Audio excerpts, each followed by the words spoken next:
Hello everyone. Welcome back to my channel, The Zoofies Zoology. Today we understand the basic concept of immunology. Immunology के अंदर the most important things which is come is the immune system. But आप जानते हैं what is the immune system? So immune system is present inside our body or inside an living organism, and these bodies are capable to fight the bacteria and all the types of the infections which entered in our body. Sometimes these immune systems are fail, that's why we are suffering from any type of the disease. So it is very important to boost our immune system or take care of our immune system or make it very strong. So we can defense any type of the bacteria or any type of the infections, any types of the pathogens, and simply any type of the disease in our body. I hope so. This concept of the immune systems is clear. So, first of all, what is the immunology? So, immunology is the study of the immune system. So, don't be confused about the immunology and the immune system. The lymphoids organs. The lymphoids organs comes under the category of the immune systems, and it's play and lead roles to defense our body against the bacteria or all the types of the diseases. क्या आप जानते हैं what is the lymphoids organs? So lymphoids organs are those organs which defends the specific pathogen which entered in our body. So lymphoids organs simply are the organs which origin and or maturations and proliferations of lymphoids organ. Basically lymphoids organs के अंदर maturation होता है and the proliferation. Proliferation is the formation of body. आगे हम लोग और अच्छे से डिटेल स्टडी करेंगे लिम्फोइड्स ऑर्गन की, जिससे कि आपको ये जो लिम्फोइड्स ऑर्गन होते हैं ये टॉपिक अच्छे से क्लियर हो जाएगा. So the two most important lymphoids organ are the thymus and the bone marrow. अब जो लिम्फोइड्स ऑर्गन्स होते हैं ये बेसिकली क्या होती है, थाइमस होती है और बोन मैरो. ये मेजर लिम्फोइड ऑर्गन्स होते हैं which are present inside our body. But there are two types of the lymphoids organ. दो तरह के लिम्फोइड्स ऑर्गन होते हैं. अब आप सोच रहे होंगे पहला तो होता है thymus and second one is the bone marrow. No, the thymus and bone marrow are come under the category of the primary lymphocytes organ. But there is an other type of the lymphoids organs which is known as the secondary lymphoids organ. आइए जानते हैं primary lymphoids organs and secondary lymphoids organs के बीच का difference. With the help of this diagram, आप easily understand कर पाएंगे that what is the primary lymphoids organs and the secondary lymphoids organs and the tissues. So this part is known as the primary lymphoids organs and this side or this part is known as the secondary lymphoids organ. अच्छा, अब इसमें होता क्या है, जो हमारे primary लिम्फोइड्स organs होते हैं मैंने पहले भी बताया कि वो थाइमस होता है एंड बोन मैरो होता है. अब बोन मैरो जो होती है वो बॉडी के हर वो सेंट्रल में पाई जाती है जहाँ पे हमारी बोन होएगी. फॉर एग्जाम्पल हमारे पास फ्यूमर है, ठीक है, फ्यूमर के मिडल ऑफ द पार्ट में बोन मैरो मिल जाएगी, जैसे कि आप यहाँ पे देख सकते हैं. ऐसे ही जो लेग्स की बोन होंगी वहाँ पर भी बोन मैरो प्रेजेंट होएगी एंड ऑल द स्केलेटल, जितने भी स्केलेटल्स बोन्स होती हैं उनके अंदर भी बोन मैरो प्रेजेंट होती है. Alright, so don't be confuse कि बोन मैरो सिर्फ और सिर्फ मैंने यहाँ पे शो कर रखा है तो यहीं पर प्रेजेंट होगी. No, the bone marrows is present in all the bones and this central part of all the bones are known as the bone marrow.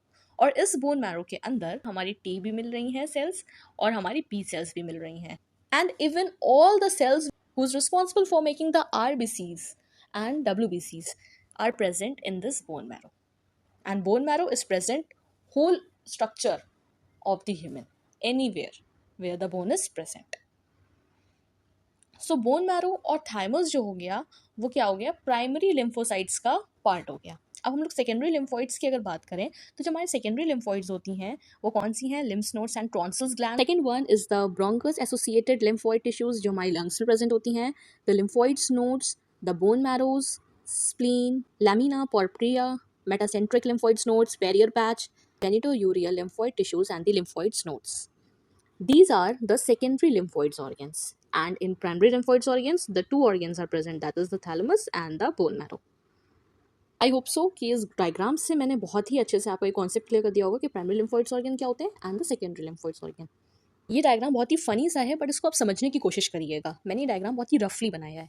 PLO का मतलब होता है प्राइमरी लिम्फोइड्स ऑर्गन, मैंने यहाँ पे शॉर्ट फॉर्म करके लिखा हुआ है, एंड SLO का मतलब है सेकेंडरी लिम्फोइड्स ऑर्गन. ये बनाया है मैंने द बोन मैरो, ठीक है, द बोन मैरो,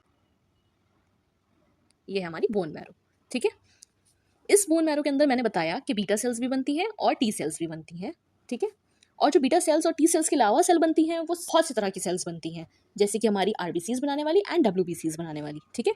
और बोन मैरो कहाँ प्रेजेंट होता है? फ्यूमर में भी प्रेजेंट होता है, स्टर्नम में भी प्रेजेंट होता है, टिबिया में भी प्रेजेंट होता है, all the types of the bone में सेंट्रल में जो पार्ट प्रेजेंट होता है वो बोलते हैं हम लोग उसको बोन मैरो। ओके, तो इस बोन मैरो के अंदर डायरेक्टली सारी सेल्स फॉर्म हो जाती हैं, ठीक है। बट बोन मैरो के अंदर एक ऐसी सेल है जो डायरेक्ट बन तो यहाँ पे जाती है लेकिन मैच्योर यहाँ पे ये टी सेल्स ट्रांसफर्स होती हैं सेकेंडरी लिम्फोसाइट्स ऑर्गन के अंदर, और सेकेंडरी लिम्फोसाइट्स ऑर्गन कोई भी हो सकते हैं, वेदर इट इज़ स्प्लीन और यूरोजेनिटल ट्रैक्ट्स और द टॉन्सिल्स ग्लैंड्स, कोई भी हो सकते हैं। और उसमें जाकर ये ट्रांसफ़र हो जाती हैं एंड वहाँ पर प्रोसेस शुरू होता है टी सेल्स के मैचुरेशन का। फॉर्मेशन तो इनका बोन मैरो में हो गया है, बट मैचुरेशन प्रोसेस कहाँ हो रहा है? सेकेंडरी लिम्फोसाइट्स ऑर्गन्स के अंदर। और मैचुरेशन का मतलब ये होता है उन सेल्स का मैच्योर होना। जब ये टी सेल यहाँ पर सेकेंडरी लिम्फोसाइट में ट्रांसफ़र हो गया, तब यहाँ पर बहुत से एंटीजन ने इसके ऊपर अटैक किया और इसको मैच्योर बनाया।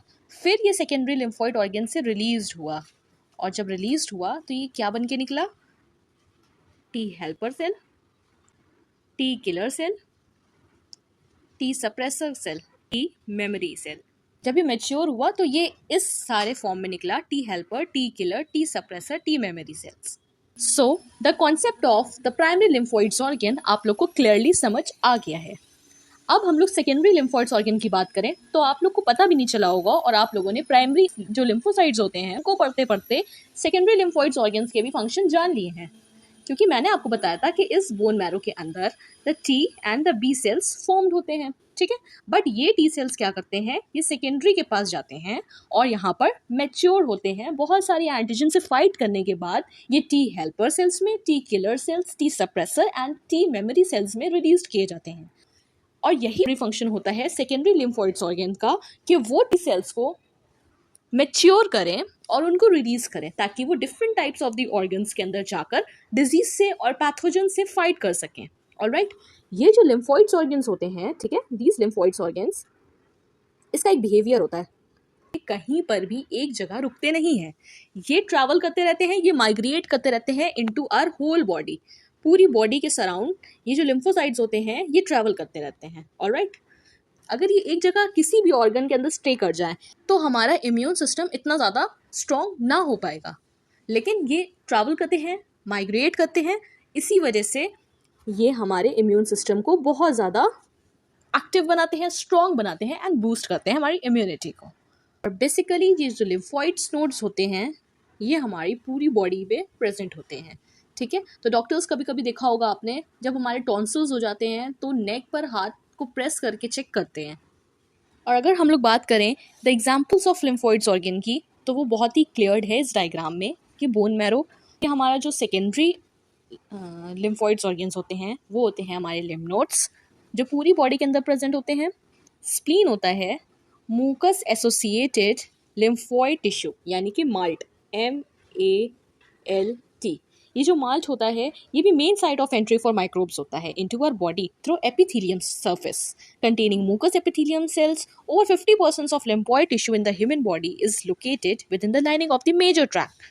और ये जो mucus एसोसिएटेड मुकोसा, या तो फिर हम लोग बोल सकते हैं एसोसिएटेड लिम्फोइड टिश्यूज जो होते हैं, ये कहाँ कहाँ प्रेजेंट होते हैं? ये हमारे GIT ट्रैक में प्रेजेंट होते हैं, यानी गैस्ट्रोइंटेस्टाइनल ट्रैक में प्रेजेंट होते हैं, रेस्पिरेटरी ट्रैक में प्रेजेंट होते हैं, and of course the urogenital parts में भी प्रेजेंट होते हैं। क्योंकि हमारी यूरोजेनिटियल पार्ट्स इसलिए मैंने बोला क्योंकि जैसे UTI हो जाता है ना लेडीज़ के अंदर, क्या हो जाता है? यूरिनरी ट्रैक इन्फेक्शन, तो वो कैसे हो जाता है? वो हमारा वजाइना के थ्रू होता है, वहाँ से कुछ बैक्टीरियाज एंटर्ड कर जाते हैं, इस वजह से UTI हो जाता है। सो जो ये माल्ट है तो ये माल्ट के अंदर ही आता है यूरोजेनिटियल पार्ट्स भी, ठीक है, रेस्पिरेटरी पार्ट्स भी, और हमारे जो डाइजेस्टिव पार्ट्स होते हैं उसकी जो ट्रैक होती है उसके अंदर। तो इसके अंदर भी क्या हो जाता है? बहुत सारी इन्फेक्शंस कॉज हो जाते हैं, जिससे कि ये सेकेंडरी ऑर्गन के अंदर आता है malt. I hope so this concept of primary lymphocytes organ and secondary lymphocytes tissues के बारे में क्लियर हो गया। अगर आपको इसके नोट्स चाहिए तो मुझे कमेंट बॉक्स में कमेंट करिए, I will provide you the PDF।